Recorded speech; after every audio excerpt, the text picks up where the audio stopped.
When you hear the name Vladimir Putin, most people picture a super serious president in a suit with that unreadable face.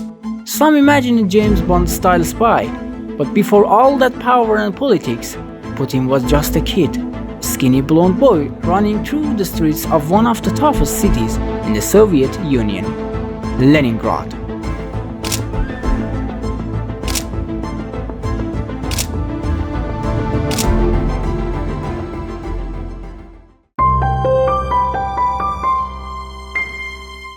Vladimir Vladimirovich Putin was born in 1952 in a city still recovering from the horrors of World War II. Life was rough, buildings were damaged, food was scarce, and the city carried deep scars from the siege of Leningrad. His family, ordinary, not rich, not desperately poor. As a kid, he was full of energy, always getting into little adventures. School wasn't his favorite thing, but sports, that was different. He fell in love with martial art, judo and sambo, because they gave him discipline and maybe a way to channel that restless energy. After studying law at university, Putin had a choice: become just another lawyer or step into something far more secretive. He joined the KGB, the Soviet Union's intelligence agency. There, he learned how to blend into the background, how to get people talking without even realizing it. For years, he worked in East Germany, not as a soldier, but as a shadow, gathering information, building networks, and staying invisible.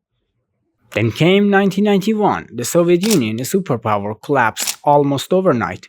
Many people lost their jobs, their influence, their entire way of life. But Putin adapted. He left intelligence work and stepped into politics. First in St. Petersburg, then in Moscow.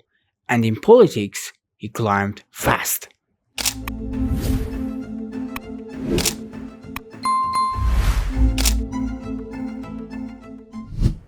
In 1999, Boris Yeltsin surprised everyone by naming Putin as prime minister. Just a few months later, Yeltsin resigned, and Putin, at 47, became the president of Russia. The country's economy was in crisis, people were frustrated and tired. Putin promised stability, order, and a return to national pride. And for a lot of Russians back then, he delivered. One thing about Putin that really surprised me is how well he understands the power of an image. You've definitely seen those famous photos, right? They are not random at all. They were carefully chosen to send a message. Russia is strong because its leader is strong. Whether it's wrestling, hunting, or jumping into an ice-cold river, it's all part of the brand. Of course, not everyone was a fan. His actions in Ukraine, Georgia, and his treatment of political opponents sparked huge criticism, especially from the West. Sanctions, media attacks, constant political battles.